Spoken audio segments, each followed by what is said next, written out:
C'est avec beaucoup d'émotion que nous accueillons ici Eugène Ebaudet, beaucoup d'émotion bien entendu parce que nous avons tous été frappés au cœur par son dernier livre, Le balcon de Dieu, mais aussi parce que Eugène et moi, avons vécu beaucoup d'aventures ensemble et que Le balcon de Dieu s'inscrit dans une longue lignée de romans qui ont tous pour caractéristique d'être vraiment vibrants d'humanisme. Je me contenterai de citer La rose dans le bus jaune ou Souveraine magnifique qui, l'un et l'autre, mettent en fiction des questions qui sont des questions essentielles et des questions qui ne sont pas seulement actuelles, mais qui touchent à des réflexions historiques, sociologiques et philosophiques aussi, qui mettent en jeu notre qualité d'être humain ou notre dignité d'être humain. Et il me semble très important que nous restions sensibles à cette dimension de la littérature, dimension foncièrement humaniste, dimension également de dialogue avec le monde, de dialogue avec l'actualité. Nous sommes des étudiants ou des enseignants en lettres, nous sommes bien sûr très sensibles à des questions telles que la poétique des formes, telles que le style, tels que les moyens littéraires que les écrivains s'approprient pour dire le monde, mais il me semble aussi que cette dimension fondamentale de l'œuvre d'Eugène Ebaudet est pour nous tous essentielle pour ce que nous sommes et puis ce que nous partageons de la littérature.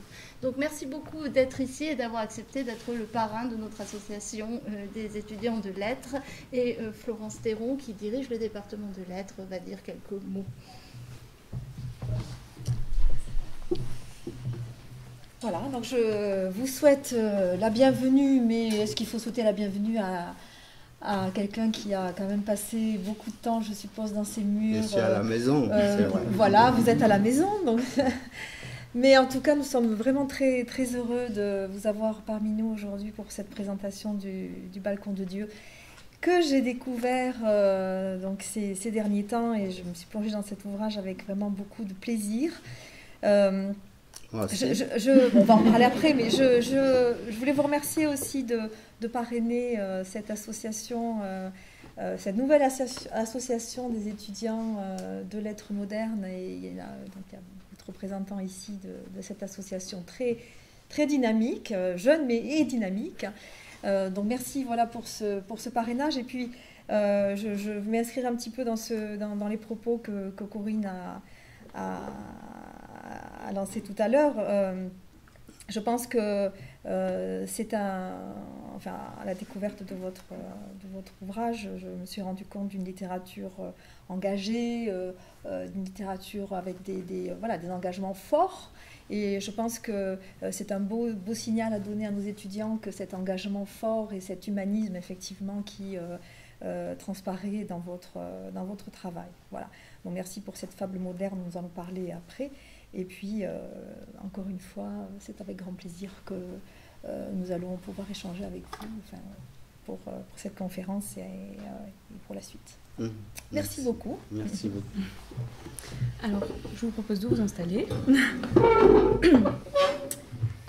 Et donc, avant toute chose, je tenais moi aussi du coup à faire quelques remerciements. Alors bien sûr, comment faire mieux que les quelques discours que nous avons eus juste avant. Donc je tenais tout d'abord personnellement à remercier l'association aussi, l'association LMC qui a co-organisé cet événement, qui a géré tout l'aspect logistique et notamment le buffet dont nous allons pouvoir nous régaler tout à l'heure. Mais aussi, bien sûr, je voulais remercier le corps enseignant qui m'a donné cette opportunité d'interviewer aujourd'hui un auteur d'une telle envergure pour une première interview, ce qui est assez flatteur et tout à fait... Un véritable honneur. Et bien sûr aussi remercier l'Université Paul Valéry et le site Saint-Charles de nous avoir prêté ces locaux et de nous accueillir aujourd'hui. Et puis bien sûr, comment ne pas remercier Monsieur Ebaudet pour votre présence. Donc pour commencer, pour ceux qui ne connaîtraient pas forcément toute votre œuvre, donc vous avez grandi au Cameroun où vous avez commencé votre vie plus ou moins en tant que joueur pour l'équipe nationale junior de football, les Lionceaux Indomptables, c'est ça?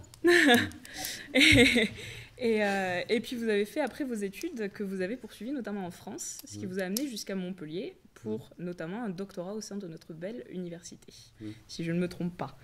Et donc, vous êtes l'auteur d'une œuvre qui est très vaste, et Le Balcon de Dieu, c'est donc votre 9e roman, c'est ça? C'est exact. Donc nous allons vraiment nous pencher sur Le Balcon de Dieu un petit peu plus tard. Mais j'aimerais d'abord vous poser quelques petites questions un peu générales avant de rentrer plus en détail sur Le Balcon de Dieu. Donc tout d'abord, je voulais justement vous poser une question que on a plus ou moins déjà commencé à évoquer. Votre écriture qui semble très engagée, diriez-vous, disons, vous désignerez-vous comme un auteur engagé en tant que tel, sachant que vos romans traitent tous de sujets extrêmement brûlants, entre guillemets, et d'une façon assez piquante et sans voile, finalement? Oui, mon général. D'abord, merci pour les propos que j'ai entendus de 2 grandes dames.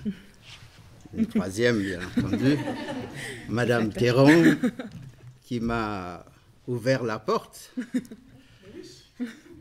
de la faculté, Madame Corinne Samina Dayar, qui m'a tenu la main pendant de longues années et qui m'a accompagné dans cette entreprise de recherche qui est aussi un engagement. Et donc, je salue ici des êtres engagés, et vous-même, vous l'êtes, Madame la Présidente de LMC.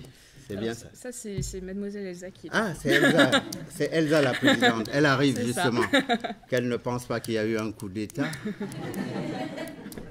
C'est moi qui me suis trompé. Donc, Madame la Présidente, toutes mes excuses les plus plates. C'est que je ne voudrais pas usurper effectivement son titre. Alors, Corinne Samina Dayar, en ouvrant cette rencontre, a indiqué effectivement que nous avions affaire à la littérature, mais aussi à l'actualité. Donc, le quotidien est au cœur aussi de ma manière de voir le monde et de le décrire, de le décrypter, voire aussi de le bousculer. Mais je suppose que nous y reviendrons. Alors, l'engagement a eu mauvaise presse pendant longtemps. Il fallait presque raser les murs quand on écrivait pour dire qu'on était engagé. Ça faisait mauvais genre. Il fallait dire qu'on était uniquement écrivain, point final. Mais ce qualificatif ne me gêne en rien, puisque je suis entré en littérature parce que j'ai été... saisi, d'ailleurs, par des personnages que l'actualité nous invite à revisiter. Il y en a une qui est brûlante, dans tous les sens du terme, puisque les flammes se sont attaquées à Notre-Dame. Je ne parle pas des grandes dames qui sont ici, mais qui sont à elles seules aussi des cathédrales. Donc l'actualité s'est attaquée à Notre-Dame de Paris et autour, derrière, devant, au-dessus des flammes, il y a une figure qui apparaît, celle de Victor Hugo, et Dieu seul sait si avec Corinne Samina Dayar, on a eu quelques discussions, quelques conversations autour de Hugo et le spiritisme. Donc, son esprit est toujours là. Il me rappelle ce poème de Birago Diop, écoute plus souvent les choses que les êtres. La voix du feu s'entend, entend la voix de l'eau. Écoute dans le vent, le buisson en sanglots, c'est le souffle des ancêtres. Ceux qui sont morts ne sont jamais partis, ils sont dans l'eau qui coule, ils sont dans le vent qui souffle, ils sont dans la case, ils sont dans cette université. Donc, Hugo et ses compagnons, comme Dumas, et moi j'ai beaucoup pensé à ces deux-là, qui ont été engagés sur plusieurs fronts. Oui. Dieu seul sait si Hugo s'est affronté à dur parti. Napoléon, qu'il a rebaptisé le Petit, Dumas a été en Afrique, il a été un peu partout, en Italie, aux côtés de Garibaldi, pour construire une république italienne, même si celle-ci a distribué quelques fausses cartes. J'ai un compagnon qui indique toujours que l'unità, c'est la désunità, parce que c'est l'Italie du Nord qui a renversé celle du Sud et imposé jusqu'à aujourd'hui un ordre qui est injuste. Donc l'injustice, c'est précisément le moteur qui me donne envie de saisir une plume et de dire ce qui ne va pas et ce qui pourrait mieux aller. Et à ce titre, oui, l'engagement contre les injustices, contre les situations épouvantables. Et Corinne, encore elle, citait la rose dans le bus jaune, qui a été effectivement l'une des entreprises qui m'a permis de revisiter l'Amérique et, sans prétendre lui donner des leçons, de dire que nous en avions beaucoup reçu d'elle, y compris des leçons extraordinaires sur précisément l'engagement au service d'une cause qui nous dépasse, qui est suprahumaine. Et cet engagement s'est achevé par une belle proclamation, la proclamation selon laquelle les hommes naissent libres et égaux en droit.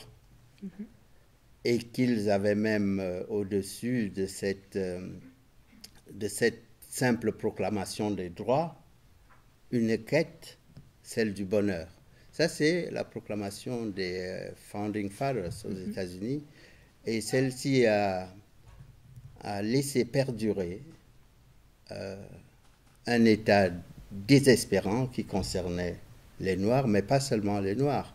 Ils s'étaient déjà attaqués aux Indiens et non contents de les avoir presque rayés de la surface des hommes. Et là, nous avons encore à déplorer. Probablement que je peux vous faire une confidence. S'il y a vraiment un livre que j'estime devoir faire, c'est un livre sur les Indiens. Oui. Ouais. C'est un livre sur les Indiens, probablement pour parachever cette histoire d'engagement. Pourquoi nous engageons-nous à écrire? Quelle cause défendons-nous? Et si c'est une cause humaine, il me semble qu'avoir écrit Rosa est insuffisant. Ça fait partie probablement des blâmes que vous allez m'adresser, mais je ne veux pas vous couper l'herbe sous le pied. Donc sachez que j'ai encore pas mal de questions à aborder ou de champs de broussailles à défricher pour que cet engagement soit encore plus visible. Alors, bien sûr, vous avez écrit Rosa, mais vous n'avez pas écrit que Rosa, parce que vous avez également écrit sur le génocide du Rwanda, qui est aussi un sujet qu'on a relativement peu traité finalement de façon aussi publique. Et puis dans Le Balcon de Dieu, mine de rien, outre la condition à Mayotte, vous évoquez également, à travers les personnages de Donovan et de Mélania, la condition également post-apartheid en Afrique du Sud. Donc c'est vrai que dans votre œuvre, vous n'avez vraiment pas à vous excuser, au contraire de ne pas avoir encore traité la condition des Indiens, puisque on sent que dans chacune de vos œuvres, il y a vraiment cette présence d'analyse et de démonstration un petit peu sur l'histoire de faits terribles et notamment de la condition des peuples. Et c'est tout à fait fascinant d'ailleurs à observer dans Le Balcon de Dieu. Quand vous évoquez l'Afrique du Sud, c'est très subtil finalement, puisque ce n'est pas le sujet principal, mais on le ressent quand même énormément à travers les interactions des deux personnages principaux finalement.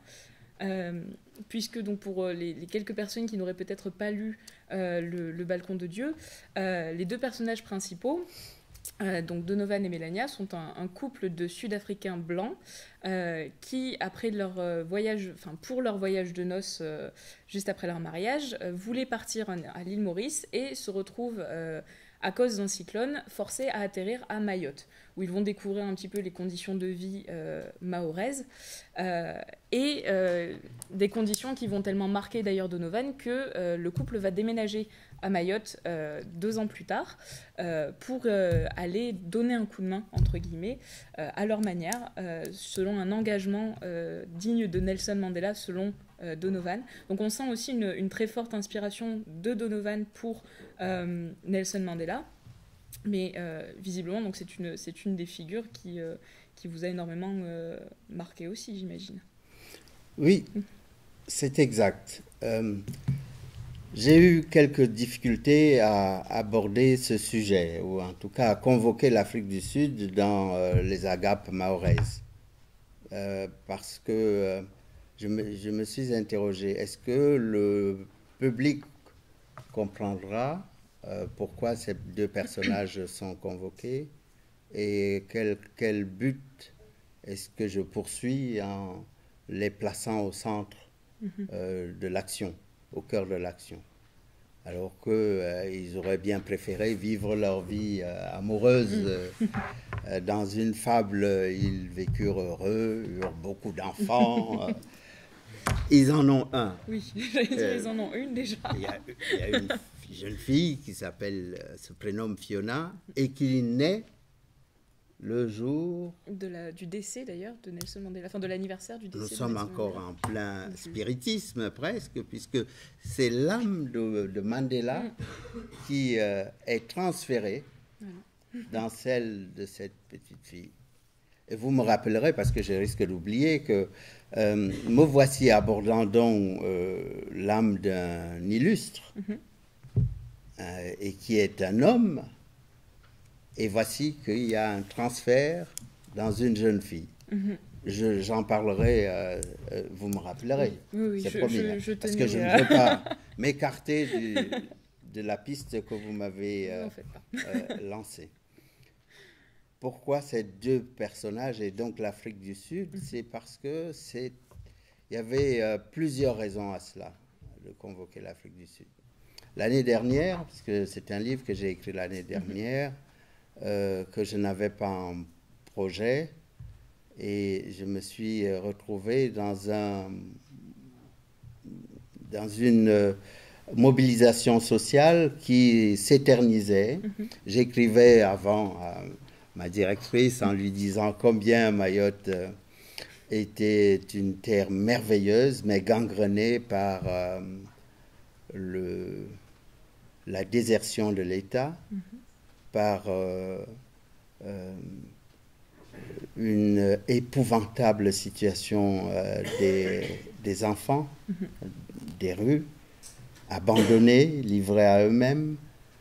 Et quand ils étaient à l'école, eh bien, ils n'arrivaient pas à suivre l'enseignement qui leur était dispensé. Et ce qui, pour l'enseignant que je suis, est une calamité. À la fois, je voyais les enfants des rues et je voulais qu'ils viennent à l'école. Ceux qui étaient déjà à l'école, je voyais qu'ils étaient tellement épuisés qu'ils n'arrivaient pas à capter un tiers de ce qu'on leur disait. Ils étaient fatigués. Et donc, par quoi étaient-ils fatigués? Pas seulement par le soleil qui est féroce à Mayotte, mais surtout par les conditions sociales dans lesquelles ils vivaient.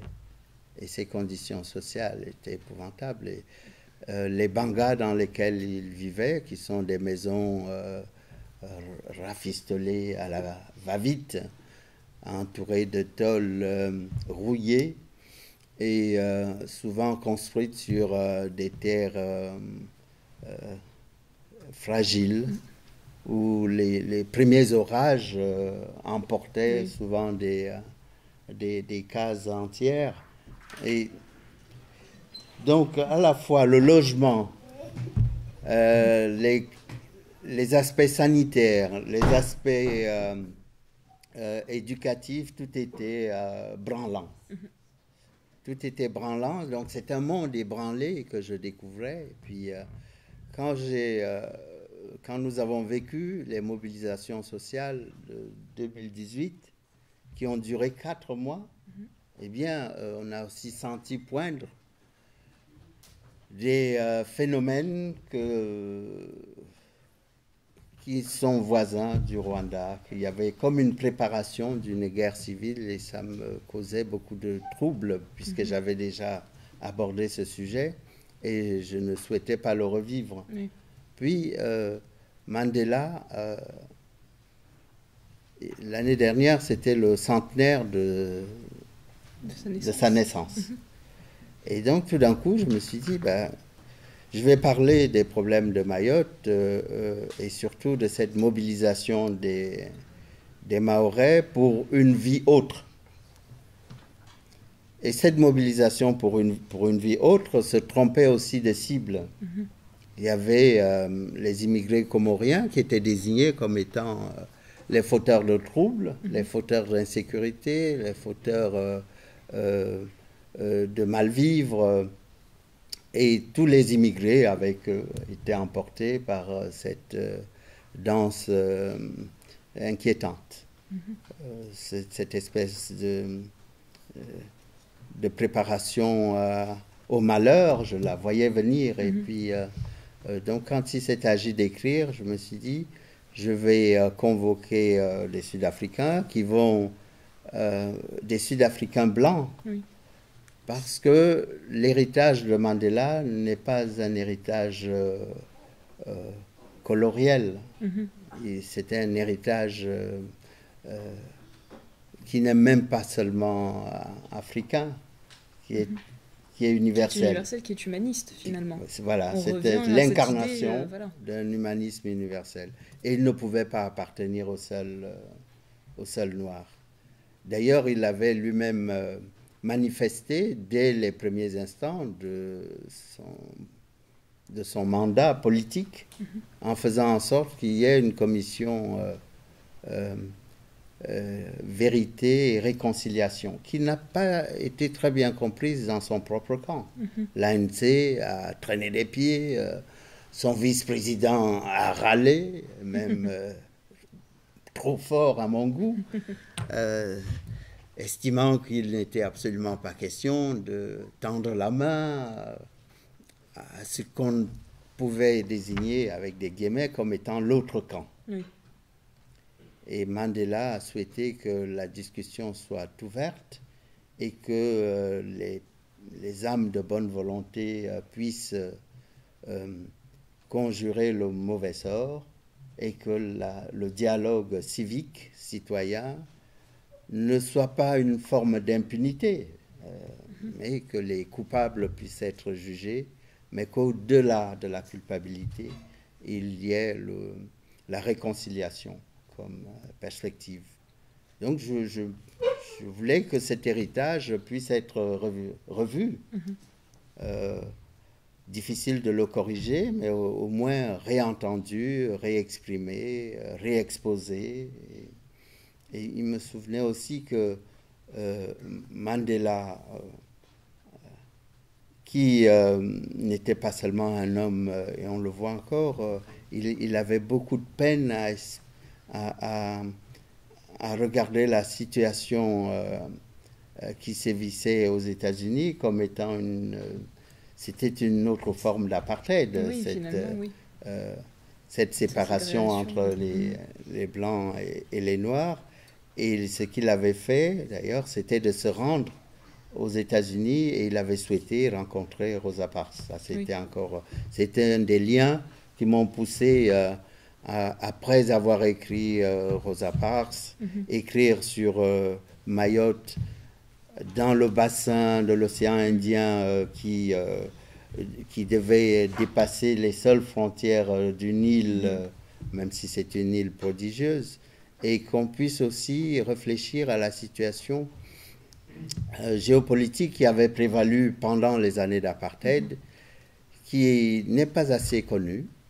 Oui, c'est vrai Il se trouve, permettez-moi de finir sur cet aspect, il se trouve qu'aux Comores a sévi un personnage qui s'appelle Bob Denard.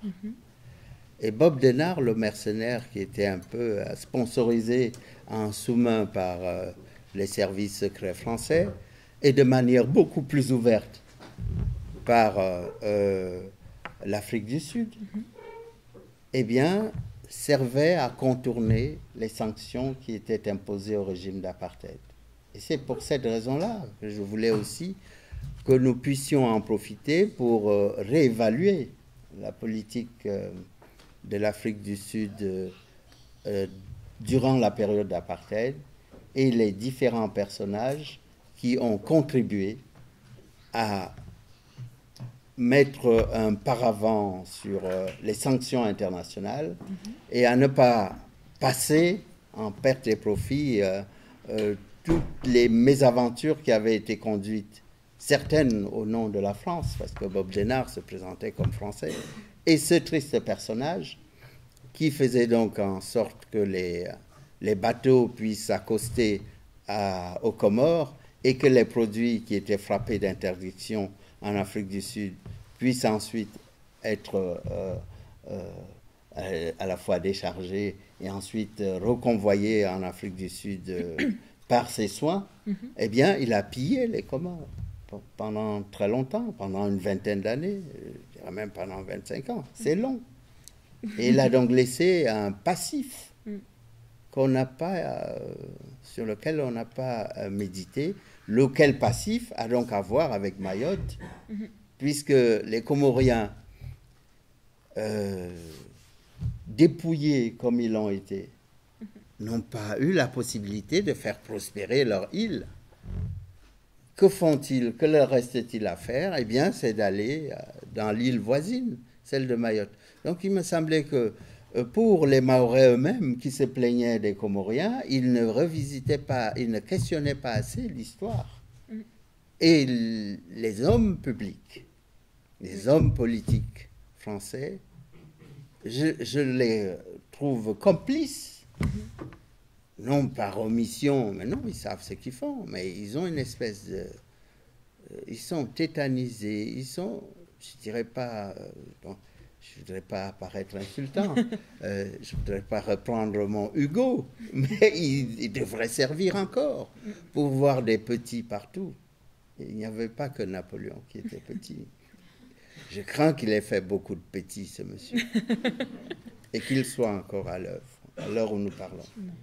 C'est vrai que vous parlez énormément du pouvoir français qui s'est retiré loin en métropole, à Paris, pour réfléchir. Et c'est vrai qu'on évoque donc le fait que Mayotte, 101e département français, et finalement, est-ce qu'on voit la France où que ce soit dans cette petite île? Parce qu'à chaque fois que les personnages évoquent la France pour dire « mais Mayotte, île française », la plupart des personnages répondent « mais enfin, mais ça c'est ce qu'ils croient, c'est ce qu'ils veulent croire, c'est ce qu'ils se disent, mais... » Finalement, ce n'est pas vraiment le cas en termes de praticité, puisqu'il semblerait que Mayotte, c'est aussi l'île abandonnée, comme elle est parfois surnommée. Oui, nous savons qu'il y a toujours un écart entre la proclamation des droits, des principes, il y en a d'ailleurs au fronton de nos bâtiments publics, liberté, égalité, fraternité, ils y figurent depuis quelques siècles. Mais nous courons dans les faits derrière l'application de ces principes et leur actualisation. Nous ne devons pas en tirer argument pour baisser les bras, c'est sûr. Mais il est vrai que lorsqu'on questionne ces beaux principes, on a envie qu'ils s'appliquent. Maintenant, pas demain, dans... un siècle ou je ne sais quelle éternité, même si on l'a devant nous, nous sommes éternels par l'esprit, puisque j'ai convoqué quelques illustres. Mais pour ceux qui ont cru et qui croient toujours que les principes républicains sont actifs, eh bien, ils sont au désespoir de constater qu'à Mayotte, il y a peu de liberté finalement. Quand des gamins ne peuvent pas s'apercevoir que le lagon est bleu. Moi, pas seulement bleu d'ailleurs, parce que ces eaux, quand on va à Ngouja, sont turquoises ici, émeraudes là. Quand on va à Samboro, c'est plusieurs teintes, une palette de couleurs qui ferait renoncer à Chagall l'ambition de restituer le bleu. Ou encore à Van Gogh de faire au coucher du soleil, mais il faudrait que Van Gogh revienne pour nous dessiner la haute couleur jaune. C'est extraordinaire de voir cette richesse de couleurs. Et quand, à l'école, au collège, on demande aux enfants de Mayotte quelle est la couleur du lagon, eh bien, ils se grattent tellement la tête qu'on a pitié d'eux. Ils ne savent pas. Et on s'aperçoit, c'est pas, on se dit, bon, il y a peut-être, il faut des ophtalmos, hein, parce que c'est impossible qu'ils soient devenus daltoniens. Et qu'il faut une armée d'ophtalmos pour réparer les yeux de ces chers petits. Mais on s'aperçoit aussi très vite que beaucoup tournent le dos au lagon, au merveilleux lagon. Ils n'y vont pas. Ils ne s'aperçoivent pas que c'est une extraordinaire richesse. Ils ne le regardent même pas. C'est la raison pour laquelle quelques-uns, il y en a quelques-uns quand même, qui vont sauver Fiona. Oui. Excusez-moi. Vous voulez... C'est bon. C'est rien. S'il y a quelques otorhinos présents dans la salle, buvez un coup. Tout va bien. C'est vrai, Joséphine? C'est les allergies, c'est rien. Ça se contrôle pas. Bon. C'est gentil. Mais vous me dites hein, si c'est moi qui... Oh non, pas du tout. Merci beaucoup. Donc je déplorais le fait que les jeunes Mahorais ne soient pas sensibles à ce qui était un paradis, mais qui était évidemment modifié par leurs conditions d'existence. Et si la République s'intéressait vraiment à ses enfants, à ces populations, bien, même si ça paraît être une boutade de dire que les ophtalmos devraient être présents dans l'île, mais le corps médical est absent, il est cruellement absent. Et souvent, les rares fois où je suis allé à l'hôpital avec ma petite Fiona, à moi, eh bien, je plaignais les médecins, les rares qui survivent dans l'île. Ils sont submergés. Et parfois, donc, je me retrouvais devant un médecin et je disais, ah non, tout va bien, mais vous, qu'est-ce qu'on peut faire? Et oui, j'en étais à ce point de plaindre les médecins. Et voilà. Donc, la question mahoraise, il y a beaucoup de fils qui ne tiennent pas. Le fil de la liberté n'existe pas, celui de l'égalité, n'en parlons pas.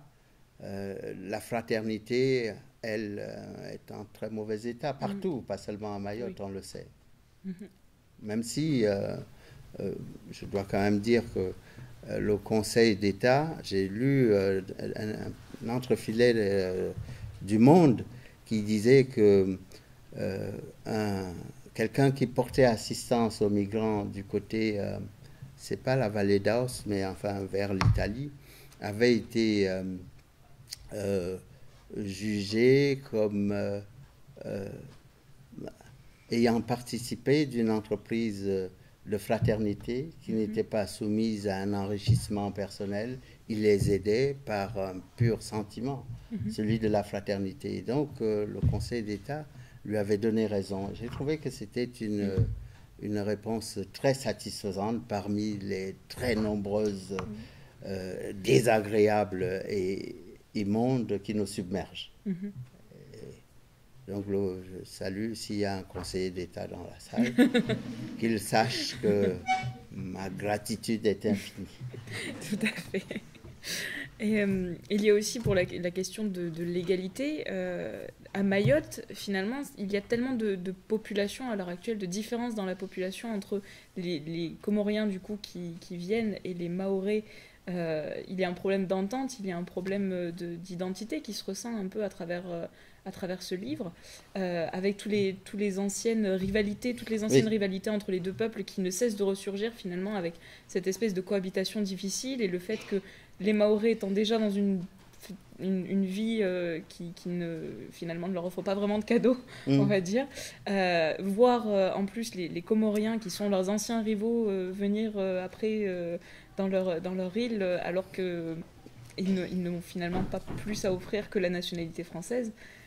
On voit un espèce de conflit effectivement qui ne cesse de se développer entre les différents peuples et qui pousse une certaine inégalité un peu entre ces peuples de traitement, on va dire, visiblement.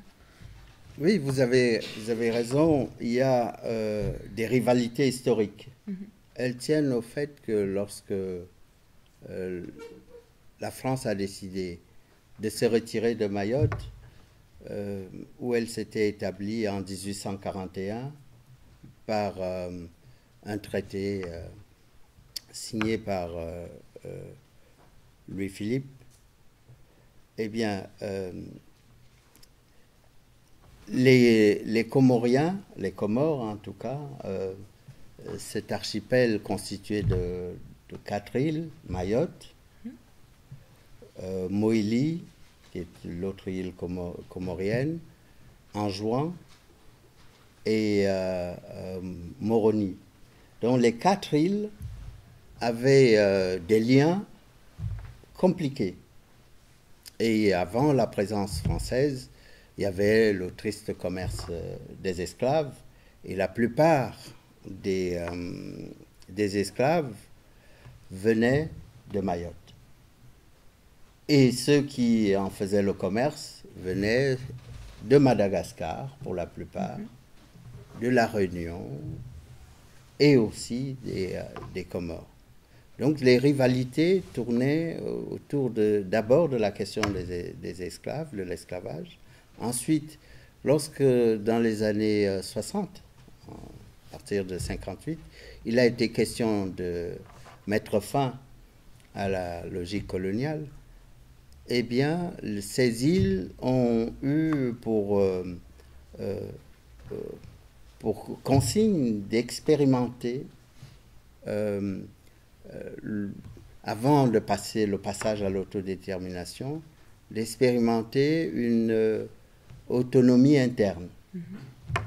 Et dans cette autonomie interne, la capitale des Comores se trouvait à Mayotte. Avec l'autonomie interne, cette capitale a été obligée a été transférée à Moroni, la principale île des Comores.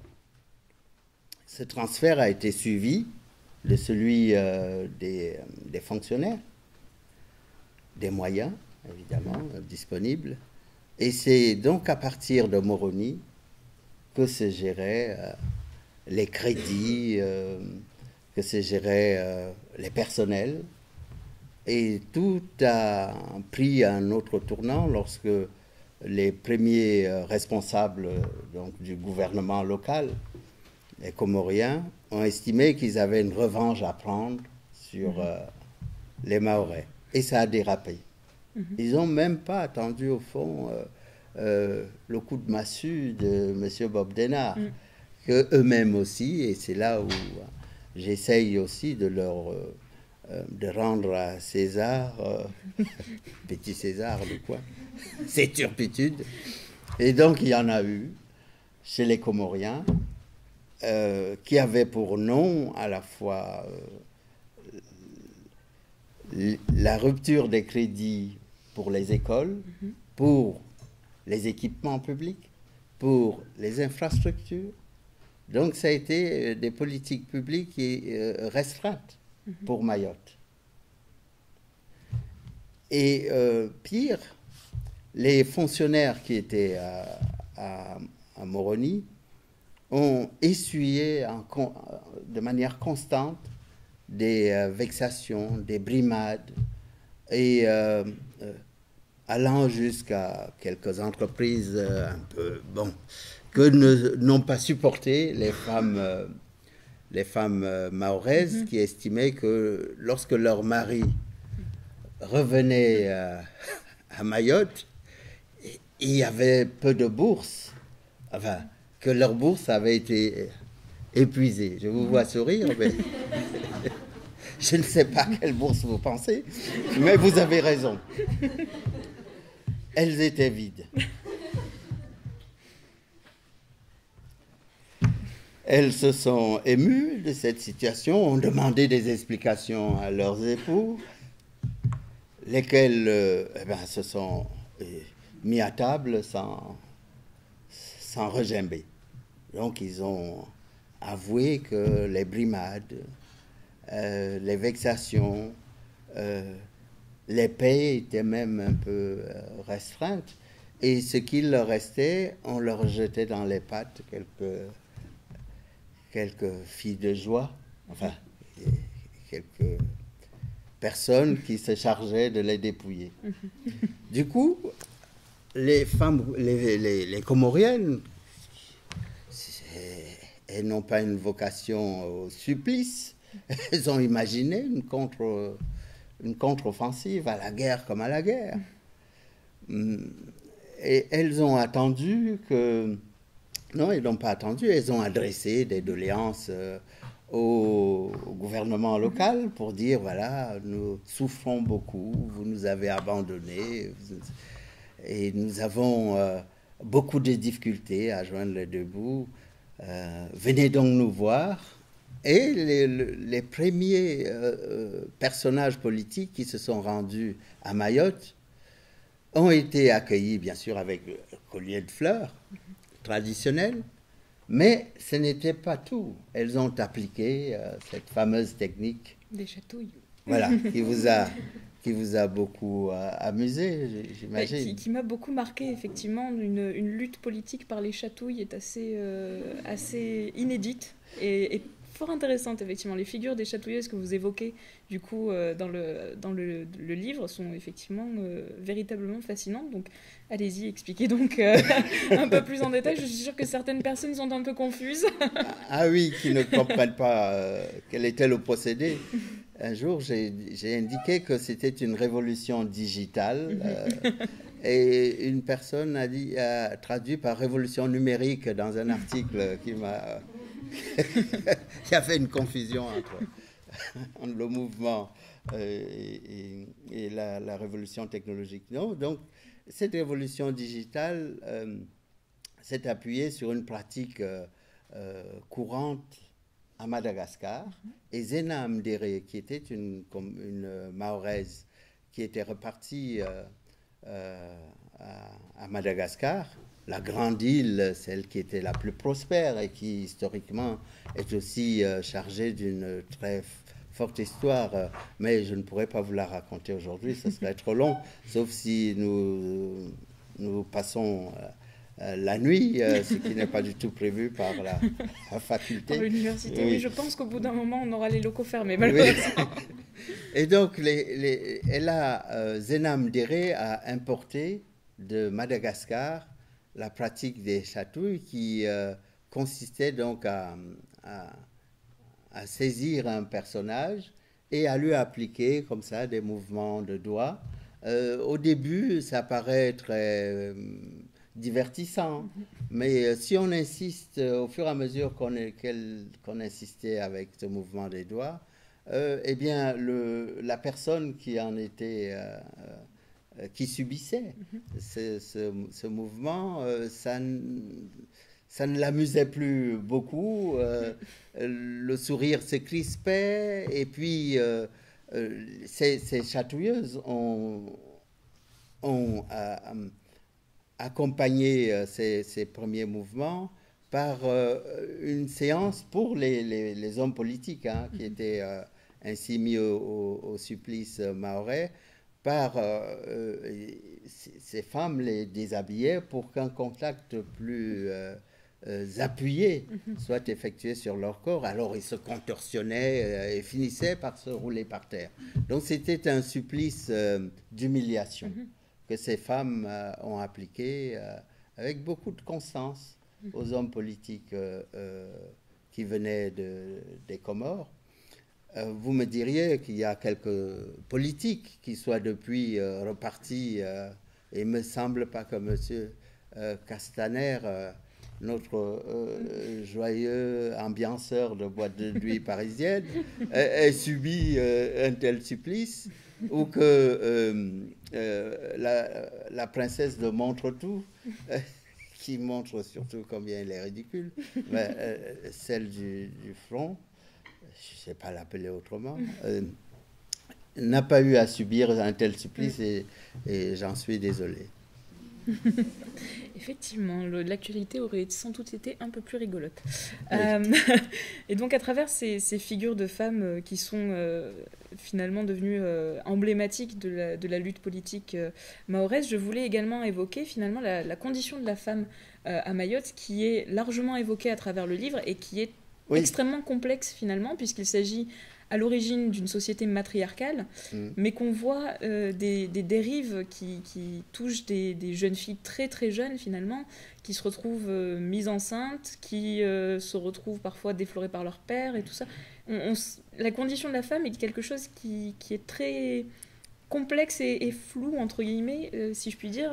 À travers le livre, on voit quelque chose d'assez confus, effectivement, entre cette idée de matriarcat et puis après les faits de ce que peuvent subir et vivre les très jeunes filles, finalement, sur l'île. Au contact de cette société, on est effectivement étonné que la femme, par le statut que lui permet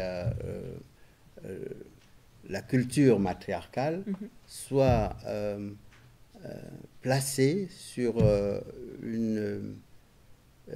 ait un statut particulier et même un statut de guide de la société, voire de dernier recours quand la situation va très mal. Ce sont les femmes qui prennent les choses en main pour sortir des difficultés. On l'a vu, même si ce que je viens de raconter paraît anecdotique, mais le combat des femmes n'a pas seulement été une entreprise frivole de chatouille. Ça a été beaucoup plus loin. Elles se sont organisées et dans le mouvement, disons, de la départementalisation doit beaucoup, c'est le 101e département français, cette départementalisation doit beaucoup au combat des femmes. Et ce combat s'appuie aussi, c'est vrai, sur le matriarcat qui fait en sorte que dans une famille, le patrimoine, la dévolution patrimoniale repose sur la femme. C'est elle qui hérite. Et comment hérite-t-elle? Le père de famille met à la disposition de chacune de ses filles une maison pour qu'elle soit autonome avant le mariage, avant qu'elle, si elle désire se marier, et quand bien même elle ne le désirerait pas, il faut que sa sécurité soit assurée. Et donc c'est la femme, autour de la femme, que le patrimoine se transmet. Ce n'est pas qu'une question patrimoniale, c'est aussi une vigie sociale. C'est elle qui veille à l'harmonie de la famille. C'est elle qui participe aux tontines, donc qui permettent de thésauriser, de faire de l'épargne pour accomplir tel ou tel projet. Et c'est elle qui est au cœur de tout ce qui... de toutes les fêtes, et les plus importantes, l'été venu, sont les mariages. C'est vraiment autour d'elle que tout s'organise. Donc, le statut à la fois social et le corps même de la femme mahoraise tient à une disposition par leur esprit, par leur culture, qui est assez particulier.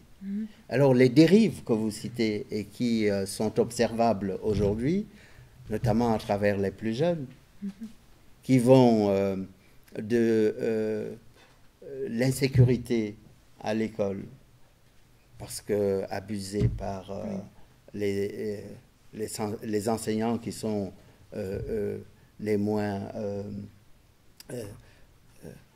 conscients qu'ils ont un rôle de protection, d'éducation, et qui trébuchent. Ensuite, dans la cellule familiale la première et la plus... là où le sanctuaire devrait aussi protéger ces jeunes filles, il y a des dérives qui se sont installées. Et ces dérives ne sont pas simplement au cœur de la société mahoraise, c'est aussi toutes les populations qui ont été déclassées et qui vivent dans une promiscuité telle que le prétendu vent de la modernisation, qui consiste à dire les filles ont droit de s'occuper de leur corps comme elles veulent, mais en fait, elles sont capturées par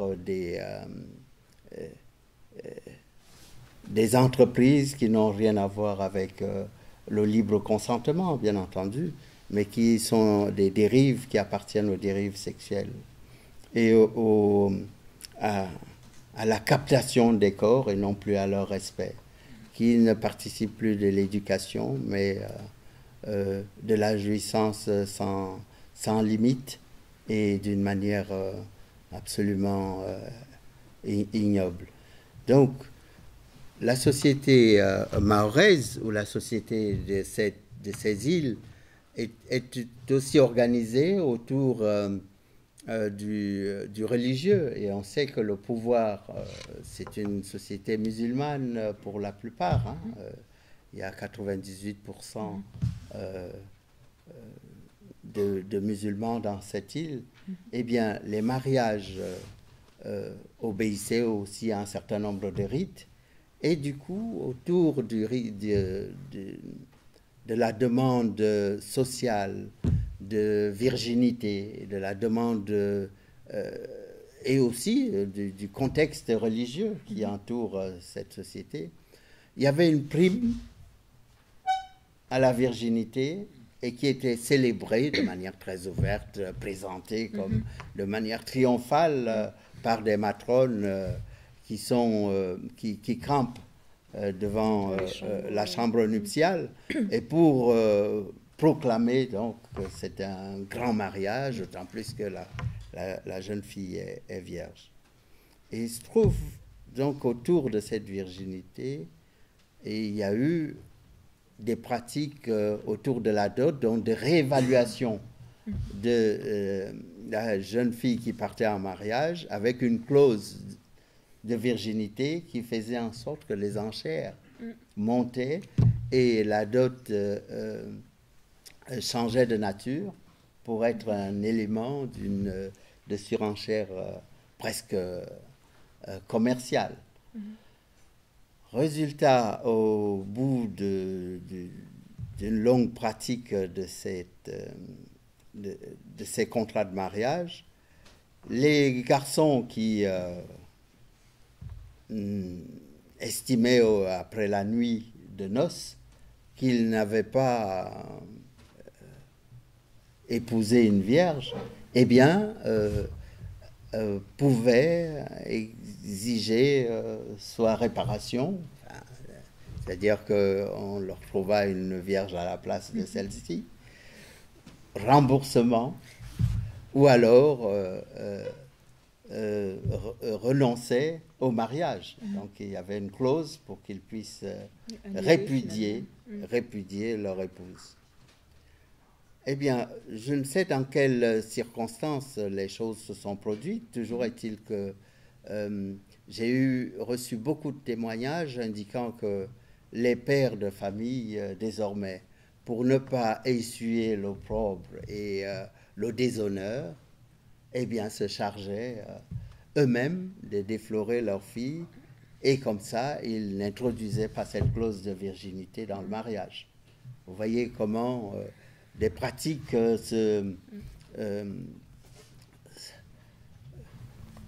tombent dans des choses qui sont pour celui qui les découvre absolument invraisemblables, et des témoignages de jeunes filles qui avaient subi ce genre d'actes sexuels au sein de la famille m'ont également été rapportés. Donc, il se trouve que l'école ou les institutions sociales sont très démunies devant ces pratiques, d'où l'objet d'un livre aussi pour qu'on puisse en prendre connaissance, que ces pratiques fassent l'objet de poursuites, et que ces jeunes filles puissent être entourées de cellules qui les accompagnent, parce qu'il y a une forme d'omerta qui n'a que trop duré et qui risque de produire sous nos silences des désastres encore plus grands. Et vous évoquez également les figures de ces hommes je vais pas y arriver. Si, vous allez y arriver. Inséminateurs universels. Oui. Donc voilà, avec la figure notamment du père de Jamaldou. Oui. Voilà, du père de Jamaldou qui semble effectivement vivre juste en allant de femme en femme, en mettant enceinte des femmes, même d'ailleurs de plus en plus jeunes, puisque sa dernière conquête a 14 ans, je crois. Et cela semble être finalement son objectif. Il a arrêté de travailler et il ne fait que procréer. Et même, il y a une rumeur, je crois qu'il a une 50aine d'enfants, ou que certains de ces hommes ont jusqu'à une 50aine d'enfants. Enfin, ceux qui en ont une 50aine, ce sont là d'autres pratiques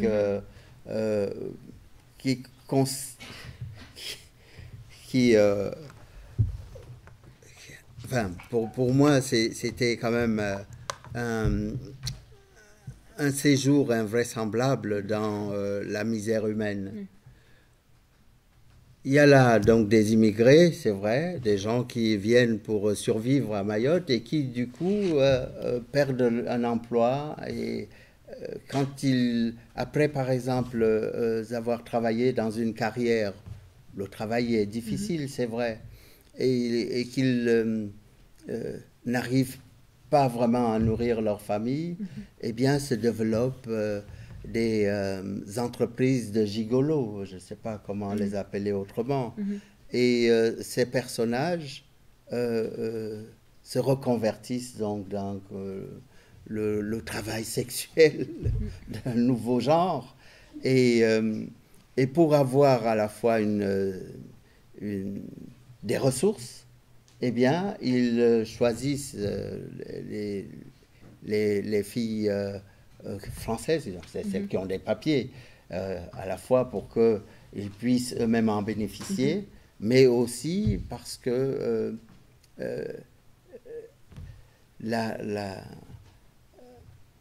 comment dirais-je,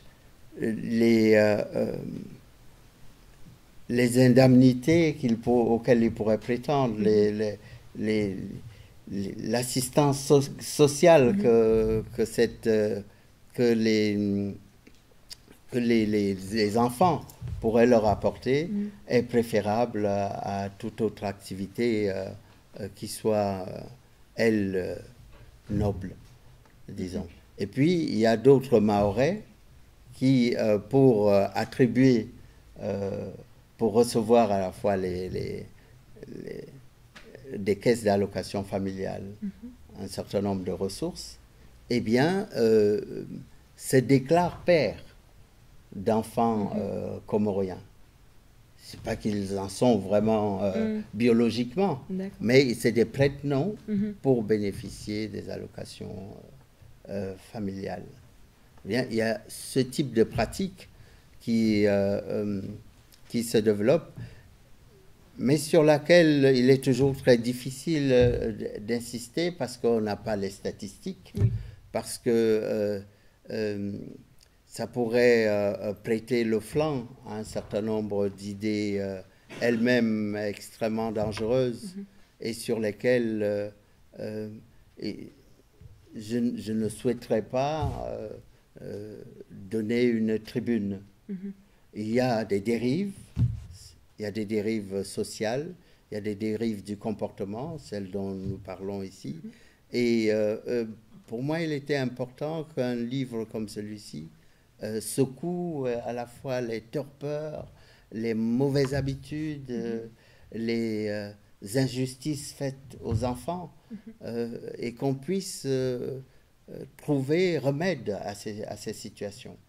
Et il se trouve que les services sociaux ne sont pas mobilisés, que l'école n'est pas assez sanctuarisée, que vous voyez bien, lorsque le personnage de Donovan essaye d'aller voir l'infirmière qui est dans l'établissement scolaire, il y a comme une espèce d'incompréhension. Il y a comme un découragement, il y a comme une lassitude qui laisse perdurer des situations intolérables. C'est cette lassitude, contre cette lassitude que j'ai voulu écrire. En tout cas, personnellement, ça fonctionne très bien. Ça a été un livre qui m'a énormément ouvert les yeux sur tous ces sujets-là dont on ignore énormément de choses finalement en métropole et que donc je ne peux que encourager tous ceux qui ne l'ont pas lu. Cependant, si vous permettez, Joséphine, sur la question des femmes mahoraises et le matriarcat, ce qui m'a frappé, c'est que nous sommes là en terre d'islam. Et loin de moi de vouloir enfoncer un coin dans l'œuvre des théologiens, je n'en suis pas. Mais j'observe que les femmes mahoraises existent, accomplissent des prouesses qu'aucune société tienne, et que on a parfois l'impression que dans l'islam, il s'agit d'un monolithe où la parole est réservée uniquement aux hommes, quand bien même un certain nombre de dits du prophète qui sont souvent rappelés et qui, notamment celui qui dit que le paradis est au pied de la mer. Mais cette formule du paradis qui est au pied de la mer, eh bien, les Mahoraises la mettent, enfin, elles le représentent, mais la République pourrait les interroger pour savoir comment, dans une société musulmane, c'est la femme qui y a le dernier mot. Par quelle opération, donc, je ne dirais pas du Saint-Esprit, mais par quelle opération ceux qui tiennent le discours minimaliste sur la condition féminine peuvent ici, notamment à Mayotte, ne pas prendre en compte le fait que les femmes mahoraises ont une espèce d'avance sur un certain nombre de conduites et que la plupart, on nous appelle aussi à l'aide. Pourquoi nous appellent-elles à l'aide? Parce qu'elles ont des tâches tellement lourdes que sur les barrages, j'ai aussi vu des dérives, je dirais paradoxalement que ce sont des dérives instruites aussi par les femmes parce qu'elles n'en peuvent plus et qu'elles nous demandent à l'aide. Et là, je pense que les hommes seraient aussi inspirés à pouvoir se dire que ces femmes ont besoin d'une complémentarité, qu'elles en ont déjà assez tenue et qu'il faudrait aussi que les hommes puissent prendre leur part à une transformation de la société mahoraise. Et c'est un peu ce constat paradoxal d'une société matriarcale, mais qui en appelle aussi à ce que les hommes quittent le registre de l'indolence, le registre de du retrait et qu'ils s'impliquent davantage pour le meilleur de la société qui est la leur. Et puis, les chiffres sont parfois cruels. Nous, en France, comme à Mayotte, il y a 52% de femmes. Et souvent, les hommes les plus éduqués ne reviennent pas dans l'île. Ils s'en vont parce qu'ils estiment qu'elle n'est pas assez attractive. Et il y a là une perte d'énergie pour ces territoires. Et cette perte d'énergie, il serait aussi temps que la société puisse s'en inquiéter. Oui, parce que finalement, vous évoquez plus ou moins ce qu'on a pu constater d'un point de vue géographique dans beaucoup de pays qu'on désigne comme en développement, une espèce de fuite des cerveaux finalement, puisque dépasser un certain stade d'études, les plus éduqués, les étudiants vraiment qui cherchent à s'instruire finissent par quitter ces îles ou ces pays et ne pas y revenir finalement. Et c'est vrai qu'après, on constate qu'avec le manque de moyens et d'éducation, finalement, ils n'ont pas tant le choix. À partir du moment où ils souhaitent continuer, ils n'ont pas le choix. Et ce cruel déficit d'expertise, disons, de ceux qui ont gravi les marches de l'éducation et qui ont pu acquérir des compétences qui ne sont pas utilisées dans l'île, est criant lorsque vous vous rendez compte que l'Union européenne, au nom des crédits alloués à ce qu'elle appelle les zones ultra-périphériques, les UP, eh bien, Mayotte est entrée dans le dispositif des UP, mais la plupart des crédits dégagés et mis à la disposition de Mayotte par l'Union européenne, eh bien, ces crédits reviennent à l'Union européenne. C'est assez décevant. Et c'est même absolument invraisemblable que cette situation dure et devant une espèce d'indifférence générale. Et cette indifférence, elle est complice de la dégradation de la situation de l'île. Alors, qui en est responsable? S'il s'agit de fonds européens, naturellement, l'Europe, vous voyez que là, il ne s'agit pas seulement des politiques français, encore qu'ils sont membres, ils sont élus, on est en pleine campagne européenne, et ne pensez pas, chers auditeurs, chers amis, que je suis candidat. Non, je n'ai pas présenté ma candidature pour les élections européennes. Quoique, je pourrais peut-être y réfléchir après cette rencontre. Vous avez peut-être encore un peu de temps. Oui, mais il me semble invraisemblable que les fonds européens retournent tranquillement à l'Europe, alors qu'ils devraient concourir à l'amélioration de la situation dans les territoires dits ultra-périphériques. Enfin, ce sont des territoires, s'ils sont européens, ils sont européens, un point c'est tout. Et le règlement des situations déplorables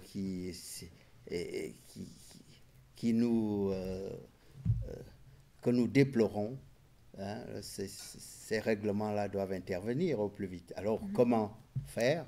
Eh bien, on compte sur vous pour pouvoir relayer, pour non seulement déplorer, décrier, appeler aux responsables à réagir, parce qu'il est grand temps. Il est grand temps.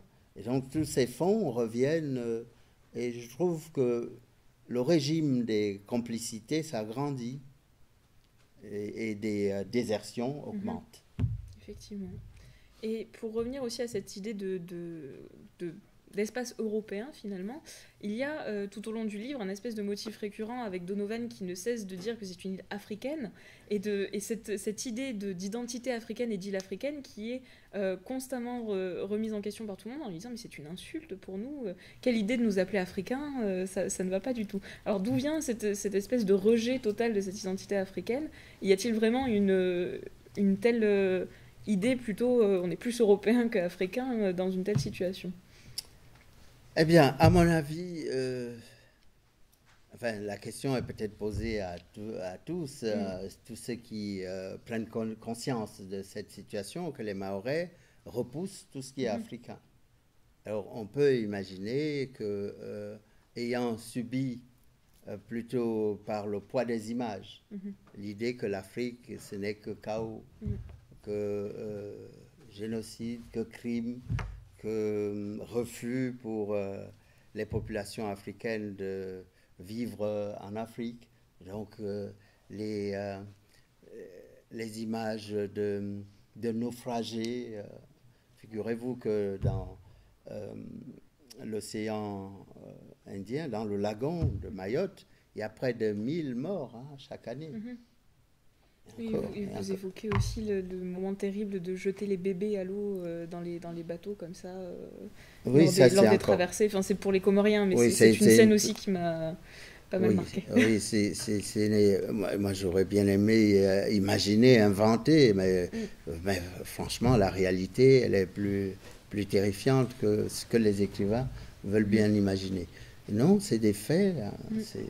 C'est une chronique mahoraise de faits très tristes. Effectivement, les femmes qui portent leurs bébés, lorsqu'elles sont dans les embarcations qui vont vers Mayotte, et que la police de l'air et des frontières s'avance, le passeur recommande aux femmes de jeter leur enfant à l'eau. Alors, je ne l'ai pas dit dans le livre, mais je me dois de le corriger devant vous. Il y a une double intention. La première, c'est de leur dire, comme je l'ai relevé, que de toute façon, à Mamoudzou, vous accoucherez avec la péridurale, vous ne souffrirez même pas un cri, ça passera comme une lettre à la poste, les accouchements. Bon, ça c'est une chose.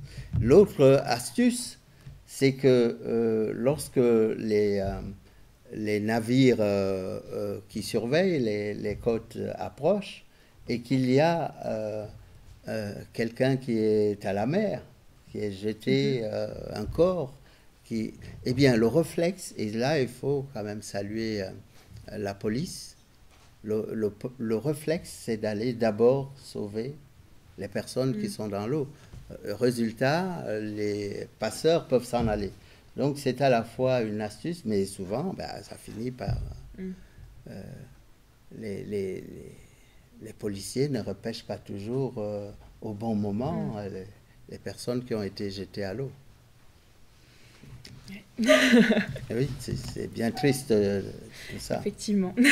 Alors sur une note un tout petit peu plus légère, je voulais juste, pour conclure du coup, évoquer rapidement la figure de Nassur Atoumani que vous avez mis dans le livre comme un personnage récurrent et qui est un véritable auteur. Donc, de ce que j'ai compris. Oui, voilà, vous avez bien compris. Que vous invoquez donc en tant que personnage dans ce roman-là. Oui, je l'ai fréquenté, il m'a bien accueilli, il m'a raconté un peu aussi l'histoire de l'île. Et puis pour lui rendre, peut-être pas comme il l'aurait imaginé, mais je lui ai prêté une légende. Donc j'ai en fait refictionné notre rencontre en lui attribuant une légende dont il m'avait donné quelques éléments. Mais je l'ai reconstruite pour qu'elle soit une espèce de phare qui illumine le texte. Donc la légende du balcon de Dieu, indiquant donc qu'après la création, Dieu a souhaité avoir un promontoire où il pourrait observer son œuvre, non pas d'une manière narcissique, mais pour inviter quiconque viendrait à ce balcon d'être immergé dans la beauté et puis de pouvoir à la fois la perpétuer, la répandre comme le Créateur l'avait institué. C'est le projet le projet littéraire que j'ai glissé à travers cette légende. Et c'est vrai que le lieu à Kungu, où j'ai vécu, ce fameux balcon de Dieu rebaptisé par la fiction, est un lieu splendide. Ça a l'air, en tout cas. La description que vous en faites fait véritablement rêver. Donc c'est un projet bien parachevé, en tout cas, dans ce livre-là. Et donc c'est ainsi que, personnellement, je vais conclure mes questions. Mais je vous invite donc maintenant, si vous avez des questions, à ne pas hésiter à prendre la parole. Quiconque, dans le public, prendre mon relais, si vous le souhaitez. J'avais une petite question concernant vos façons d'écrire. Parce que j'ai entendu les mots chroniques. Je me demandais si...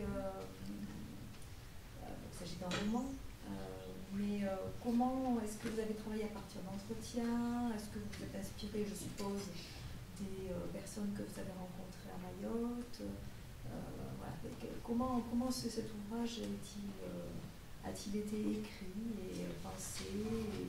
Puis, ma deuxième question concernait aussi la réception à Mayotte de cet ouvrage, pour savoir comment votre livre avait été perçu là-bas. Voilà. Si je commence par la fin, à Mayotte, j'ai été surpris par l'accueil d'abord de Nassur Toumani, parce qu'il ne savait pas que j'écrivais. Et j'ai commencé à écrire au mois d'avril. Je savais que j'allais revenir à mon académie d'origine à Montpellier. Les événements, les mobilisations sociales duraient depuis janvier. Et j'ai décidé d'écrire tardivement parce que j'avais donné une interview à France Télévisions. Et puis, France Télévisions en avait fait un article. Et quand j'ai lu cet article, j'étais un peu déçu. Je l'ai envoyé à mon éditeur qui m'a dit « Ah, enfin, je comprends ce qui se passe à Mayotte. J'ai enfin compris. » Je ne comprenais rien à ces grèves, à ces populations qui manifestent, à ces barrages. Donc, il me dit « J'ai enfin compris. Mais pourquoi est-ce que tu n'en ferais pas un roman ?» Donc, c'est en fait mon éditeur qui m'a suggéré d'écrire un roman. Et comme je suis obéissant, j'ai écrit à partir de quels matériaux? Des événements qui se déroulaient sous mes yeux. Donc, c'est le côté chronique. Donc, les manifestations pour la sécurité, les blocages syndicaux, les grèves au sein des établissements scolaires, les mouvements des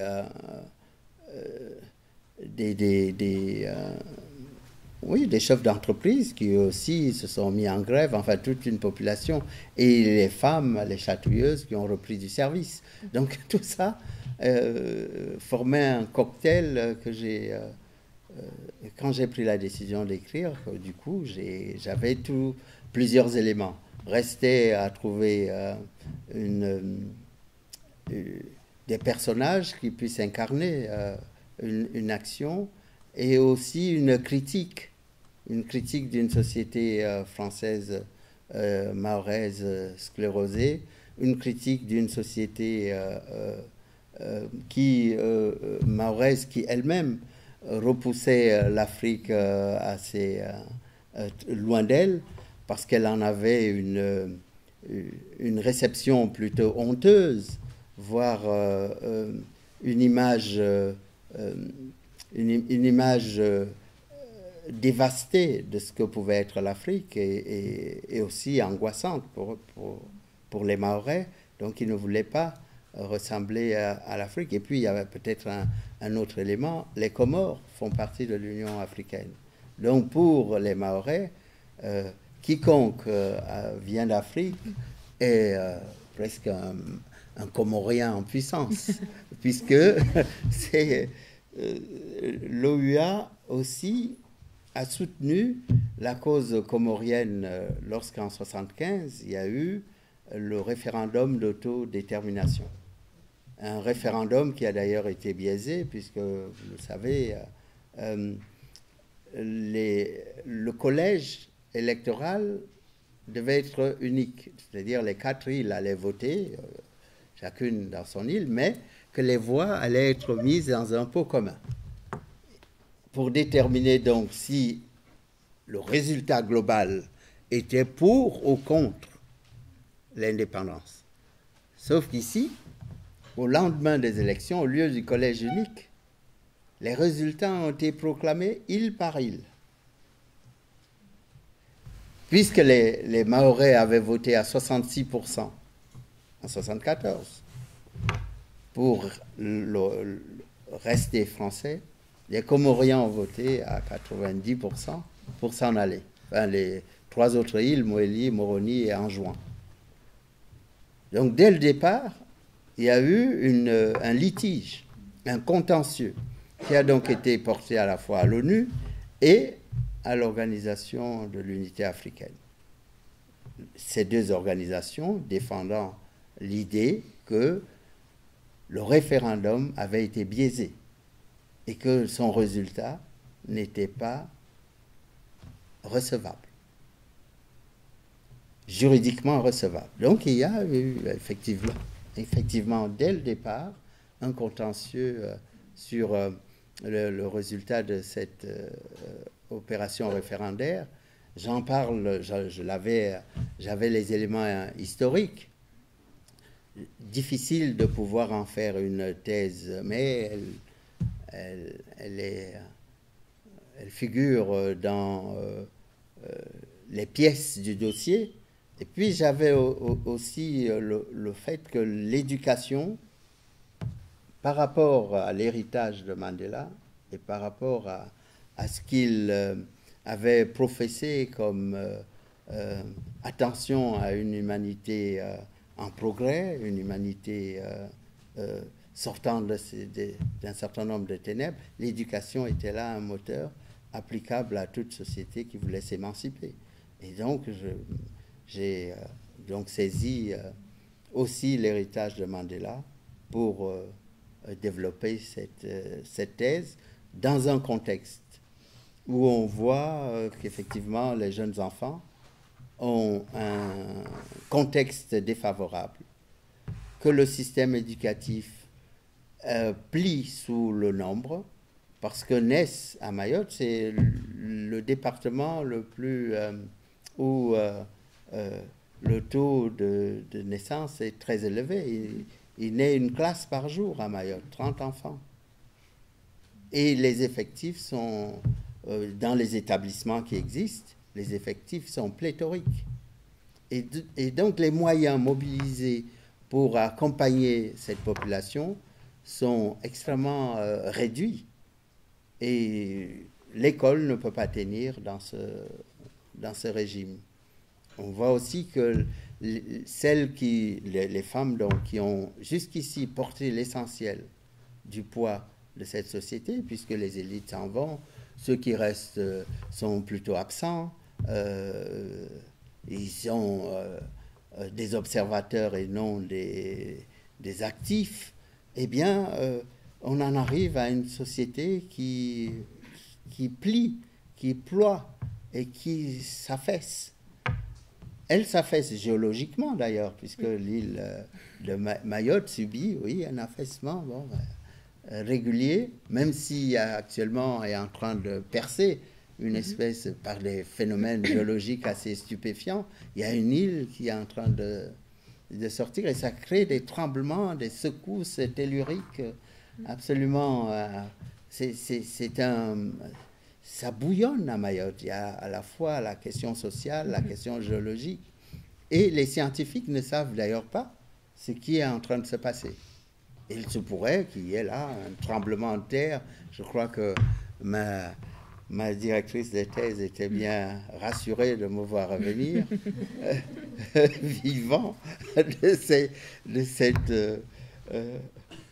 aventure mahoraise. Et puis, vous vous demandez quels étaient les autres éléments que j'ai pu mobiliser pour écrire un roman. Il y avait non seulement le fait de l'urgence, dont je n'avais pas une trame que j'avais bâtie depuis longtemps. J'ai dû écrire vraiment dans l'urgence. Alors, si j'écoute Joséphine, c'est très bien d'écrire dans l'urgence. Je ne sais pas si Antoine est de son avis, si c'est très bien d'écrire sous urgence. Mais en tout cas, à Mayotte, le rectorat m'a appelé et le 25 avril, je devrais être en connexion avec le rectorat de Mayotte, qui mobilise le 25 avril les lecteurs de l'île autour de la médiathèque de Cavani pour lire Le Balcon de Dieu. Et je trouve que les... Est-ce que je peux faire une autocritique? Bien sûr. Ouais. C'est une plateforme libre, allez-y. Oui, je trouve que leur réception est étonnante parce qu'ils ont comparé Chronique de la violence en estimant que c'était j'adore le travail de Natacha. J'ai beaucoup aimé Chronique de la violence. Tropique de la violence. J'ai beaucoup aimé ce livre. Et dire que Le Balcon de Dieu le surpasse, je trouve que c'est excessif. D'autres questions? Oui. Merci. Juste envie de vous poser une question. Le problème que vous posez dans ce moment, est-ce qu'un problème global de décentralisation qui finalement touche la France de profondeur, ou est-ce la résultante d'une situation des relations binaires, logiques, d'exclusion ou de mépris qui avait caractérisé les rapports entre la France métropolitaine, la France coloniale et ses anciennes colonies? Le mépris, les habitudes qui relèvent de la colonisation dans des rapports de force très inégalitaires sont évidemment encore à l'œuvre. En tout cas, je le dis à travers mes personnages, mais je le pense aussi. Du point de vue de la décentralisation, on peut toujours regretter que si les principes sont les principes sont à l'œuvre, la libre administration des collectivités territoriales, je trouve que la manière dont sont administrés Mayotte, par exemple, le territoire de Mayotte, est une insulte à la libre administration. Il faut quand même aussi du contrôle. Je parlais des fonds européens, mais les fonds publics, il y a eu beaucoup de tutelles de communes mises sous tutelle à Mayotte. J'en ai pas fait le relevé parce que c'est pas un ouvrage de droit public, c'est un roman. Bon, mais parmi les éléments que j'ai pu recueillir, les conversations, non pas pour écrire forcément un roman, mais j'ai eu beaucoup de conversations avant le mois d'avril, avant de me mettre à obéir à mon éditeur. Non, j'avais des conversations, je ne les notais pas forcément. J'ai même eu un jour de promenade dans le lagon, c'était merveilleux. J'ai pu nager avec les dauphins, ça c'était extraordinaire. J'ai vu au loin une baleine mettre bas, c'est fantastique. Je n'aurais pas cette chance, je ne pense pas que je l'aurais, que j'espérais même voir ça. C'est des phénomènes absolument amazing, comme disent les Américains. C'est ahurissant. Hein? Et donc, j'ai pu être en contact, y compris avec un jour, donc je vais me balader, faire une sortie en mer, et il y avait un inspecteur de Bercy, un haut fonctionnaire. Pourquoi veut-on nous supprimer notre Serena? Donc, un haut fonctionnaire qui était là et qui s'est livré à quelques confidences, qui me dit « Oh non, mais c'est désastreux, personne n'est responsable de quoi que ce soit ». Et on sait que malheureusement, certains responsables mahorais préfèrent passer du bon temps à Madagascar où la monnaie est beaucoup la vie est beaucoup moins chère et il y a beaucoup de plaisirs très agréables à Madagascar. Donc il y a les principes et les effets qui relèvent de la colonisation, de pratiques coloniales, et aussi une forme de laisser faire en disant « oh, c'est exotique ». Oui, c'est exotique. Je trouve que c'est une insulte au principe. Et il n'y a pas seulement la libre administration, il y a la Cour des comptes et le collègue Énarque avec lequel nous partageons quelques plaisirs dans l'eau avec les dauphins, bien innocents, pas trop près parce qu'ils sont aussi, ils n'aiment pas qui trop embrasse, n'est-ce pas, mal-étrant. Donc il fallait quand même être un peu loin. Donc il m'a fait un certain nombre de confidences qui étaient assez étonnantes sur l'état comptable de l'île. Ça veut dire que on laisse faire, on s'en amuse, on s'en accommode. Et Paris réfléchit à bien d'autres choses que d'être perturbé par les amusements exotiques qui ont lieu à Mayotte. Je trouve que c'est épouvantable. Et vous vous souvenez qu'il y a eu une formule de notre prince-président qui estimait que les kwassa-kwassa ne ramassaient pas du poisson, mais que du comorien. Ça donnait déjà le là, si je puis dire, de la manière dont on considère son peuple. ZUP, zone ultra-périphérique. C'est loin. Une question, si la présidente me permet, bien sûr. Une question qu'on pose à tous les écrivains africains francophones. Oui. France. Sentez-vous, vous comme un écrivain camerounais, francophone ou français? Voilà, la question.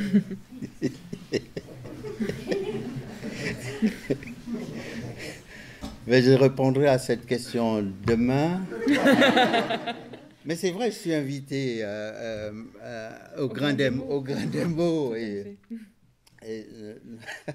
j'aurai Maxime Delfiol qui est un spécialiste de ces questions où la francophonie qui vient des pères fondateurs qui avaient pour nom, il y avait des personnalités, Diori, Senghor, Hassan II, et beaucoup d'autres qui ne sont plus, et qui avaient simplement besoin de partager une langue, d'avoir une langue en partage. Et cette langue en partage, d'autres l'avaient déjà eue.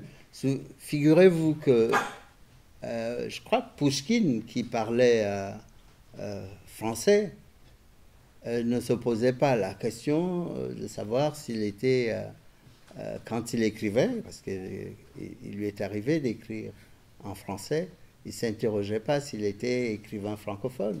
Il était écrivain. Il était écrivain, il utilisait le matériau qu'il trouvait pour faire une performance, comme pour parler simplement. Donc pour exprimer à la fois ses sentiments, pour mettre en branle un monde qu'il portait en lui. Ensuite, comme nous sommes à l'université, c'est normal d'ailleurs que nous puissions essayer de définir dans quel registre, d'où parle un tel, à quelle catégorie est-il adossé. Pour moi, il n'y a aucune espèce, c'est pas ce que vous voulez dire, aucune espèce de régression ou de... il n'est pas pour moi possible de penser que je suis un écrivain camerounais et que ce serait une tare. N'est-ce pas, Joséphine? Oui, il n'y a pas de raison. Non, pas de raison. De même, pour quiconque voudrait m'affilier à la littérature francophone, donc qui appartient à un monde qui a reçu la langue française en héritage et qui en fait une promesse de pouvoir, à travers cette langue, partager à la fois des ressources de l'imaginaire, partager de la prospective littéraire, mettre aussi en accusation, puisqu'il me semble que tout le monde était d'accord pour dire que j'étais un écrivain engagé, et que cet écrivain-là, qu'il puisse dire qu'il parle depuis la francophonie, et d'ailleurs, je n'ai pas hésité, à la fois dans Souveraine Magnifique, à dire quelle était l'abomination qui s'était produite au Rwanda, mais dans un autre mouvement, à dire aux Rwandais, attention, vous aviez une langue, vous voulez la remplacer par une autre, c'est très bien, mais pensez à la diversité et pensez aussi que cette langue, la langue française, qui était mise en accusation comme si c'était une langue du génocide. Et là, j'ai pu dire à la fois ma proximité avec les victimes, mon envie de dépassement en mettant en forme et en exposant ce qui avait été l'une des richesses de la société rwandaise à travers les gachacha. Donc j'ai exprimé un certain nombre de choses, mais par ailleurs, je ai indiqué que je n'étais pas d'accord avec la mise en accusation de la langue française. Bien. Ce n'est pas une langue qui avait tué, ce sont des êtres humains dévoyés, ce sont des meurtriers, et je pense qu'ils n'avaient d'ailleurs, si on veut s'attacher à la langue, qu'ils ne parlaient pas seulement français. Il y avait le Kinyarwanda. Alors, est-ce que ça voudrait dire que le Kinyarwanda, parce qu'il avait été parlé par les génocidaires, devait être mis au banc de la société? La question a déjà été analysée par de grands penseurs. Il me semble Yankelevitch, pour ce qui concerne la langue allemande et le génocide et la Shoah. Donc, il faut faire très attention. Ce n'est pas ce que vous vouliez dire, mais vous me donnez l'occasion là de pouvoir reprendre un héritage aussi d'un de mes formateurs. Pour une fois, je ne parlerai pas de Madame Corinne Samina Dayar, mais elle n'en trouvera pas ombrage. Et je veux parler d'un de mes formateurs aussi, Bruno Etienne, qui nous a appris une chose, à être chrétien avec les chrétiens. Pas caméléon, hein, musulman avec les musulmans, juif avec les juifs, bouddhiste avec les bouddhistes, et il adorait les taoïstes du temps des empires, des premiers empires chinois. Et c'est de la diversité du monde et pouvoir être partisan de cette diversité me conduit à dire je suis écrivain camerounais, je suis écrivain francophone, je suis écrivain, quel autre français? Ah oui, tiens, j'ai oublié. Je suis écrivain du monde. C'est justement ce que je voulais dire, la diversité et le refus d'être enfermé dans des mots nationalistes. Oui. Bien sûr, ces très belles paroles. Je vous propose de poursuivre l'entretien sur